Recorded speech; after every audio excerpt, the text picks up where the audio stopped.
Merci d'être là. À l'université de Masno, vous êtes missionnaire arrivé en République démocratique du Congo depuis peu. 2 ans, 3 ans, avez-vous dit?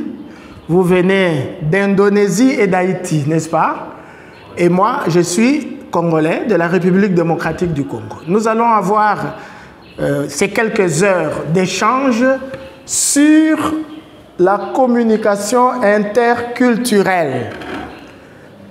Vous pouvez bien vous poser la question, pourquoi interculturel et pas international, n'est-ce pas? Nous sommes 3 nations, comme nous avons signalé, vous pouvez vous poser cette question, mais le plus important, c'est de savoir qu'il y a une différence. Mais peut-être que cette différence est aussi une différence dans la manière de communiquer, c'est-à-dire de se faire comprendre et de comprendre l'autre. Il y a une différence.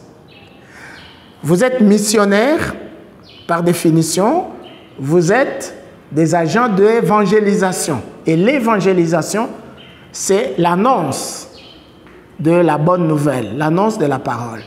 Vous venez communiquer, vous êtes en train de communiquer. Vous m'avez dit, vous êtes là depuis 2-3 ans déjà. Peut-être que vous avez fait une expérience de la difficulté de communiquer. Soit la langue.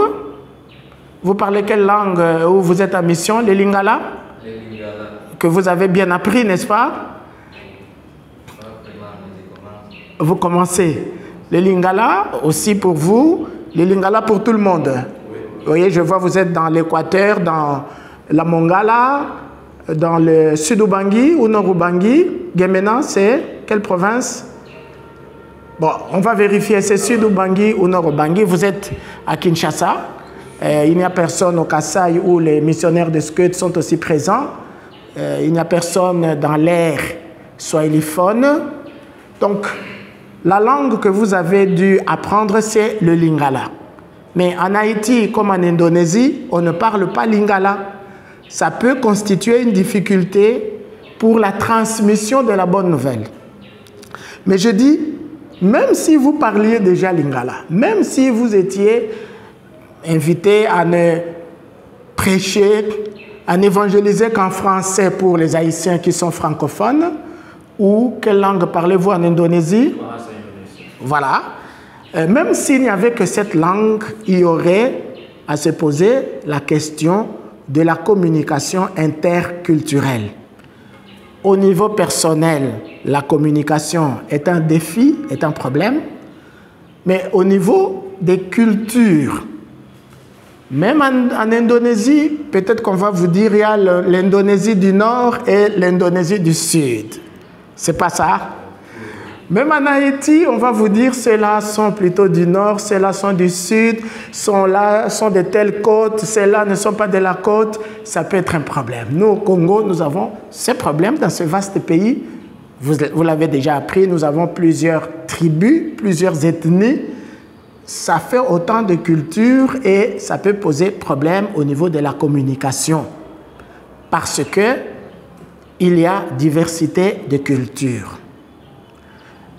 Je rentre de Lubumbashi, dans la province du Haut-Katanga. C'est dans l'extrême sud-est du pays. Vous avez vu la carte du Congo, vous connaissez Lubumbashi. Je viens d'y passer 1 semaine où s'est déroulé, où s'est tenu le 3e congrès eucharistique national. Nous sommes mercredi aujourd'hui. Le samedi 10 juin 2023, les prêtres religieuses et religieux, nous avons été convoqués, j'ai dit convoqués, dans la cathédrale pour écouter l'envoyé spécial du pape François, le cardinal Luis Antonio Tagle, que vous connaissez, un Philippin, n'est-ce pas? Les Indonésiens doivent le connaître mieux que nous. Et il nous a parlé du défi missionnaire. Il a relevé 3 défis pour une spiritualité missionnaire et pour l'évangélisation aujourd'hui. Vous savez, les 3 défis, ils sont lesquels? le dernier, le troisième, c'est le service humble. Le deuxième, c'est la crédibilité. Est-ce que par notre vie, par notre comportement, les missionnaires sont crédibles? J'ai inversé l'ordre pour finir par le premier défi. C'est le défi de la communication.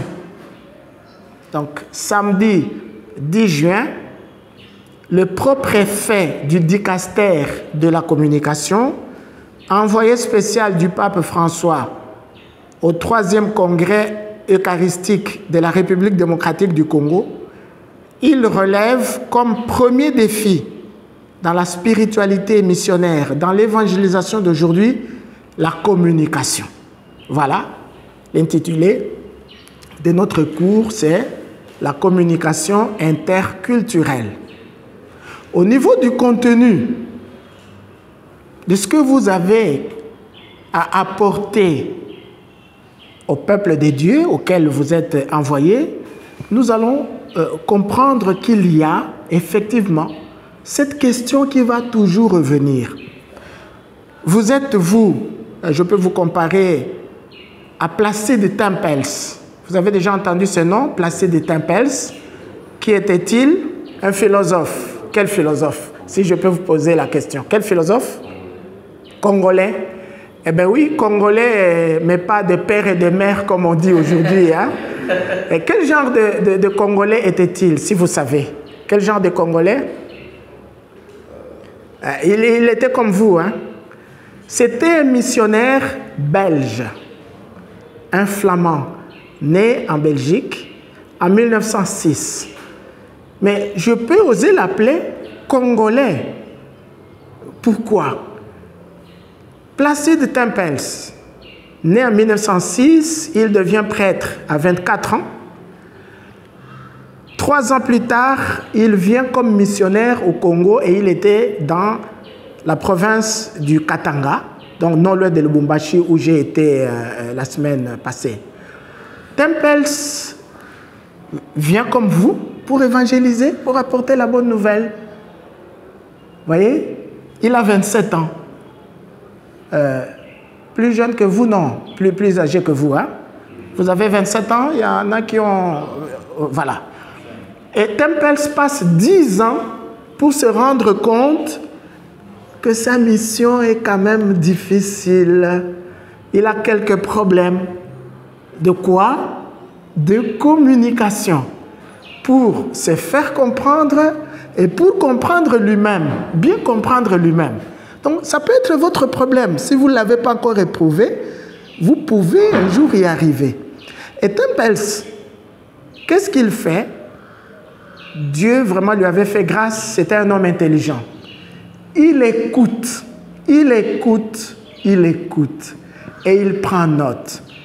Il écoute des enfants, il écoute des adultes, il va à l'école, mais il est aussi au clair de lune avec des enfants, il recueille des proverbes, des contes, des légendes, des devinettes, bref, la culture populaire. Et il commence à réfléchir.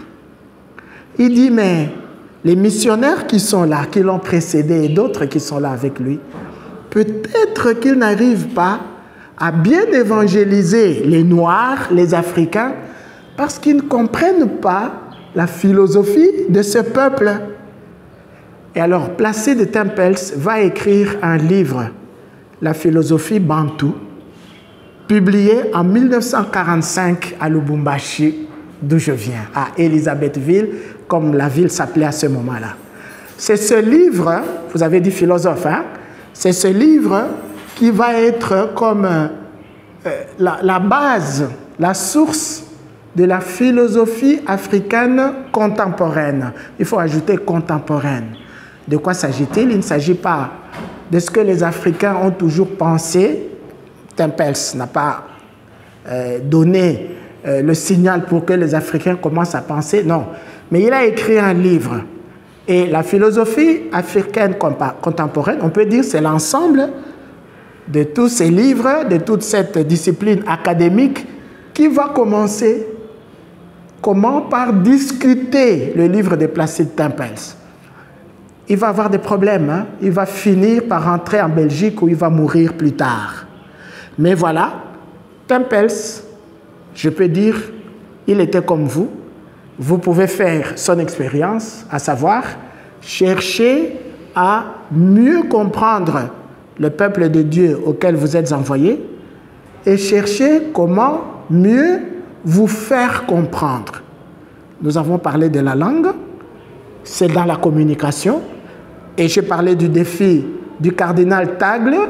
Le premier défi parmi les 3, c'est la communication. Ce que nous allons faire donc, c'est cela, mais nous allons le faire, pas comme des étudiants, avant votre ordination. Vous êtes tous prêtres, hein? Bon, pas encore, hein? Bon, on ne va pas le faire comme étudiants qui devaient passer des examens difficiles, non. Nous allons vraiment partager votre expérience, je dois dire essentiellement votre expérience. Je vais vous donner quelques textes que nous allons lire, commenter, mais nous allons partager pour voir où, jusqu'où vous comprenez, vous pouvez comprendre le peuple et jusqu'où le peuple peut vous comprendre vu la différence des cultures. On est d'accord, hein? Ok. Je suis heureux que vous soyez d'accord avec moi. Alors, pourquoi j'ai fait enregistrer ce début de notre rencontre? Parce que nous sommes aujourd'hui dans un monde, dans l'ère de la communication, comme disait un confrère Pierre Babin d'heureuse mémoire. L'évangélisation ne va pas sans la communication. Et le peuple dont je parle, auquel vous êtes destinés, vous êtes envoyés comme missionnaires, ce peuple est aussi sur Facebook, sur TikTok, sur les réseaux sociaux, comme vous-même. Alors, nous allons partager cela pour commencer parce que, effectivement, nous avons besoin de savoir ce que les autres pensent aussi. Donc, ceux qui nous regardent, ceux qui ont suivi cette introduction que je viens de faire, ils peuvent nous donner des idées, n'est-ce pas? Merci d'avance.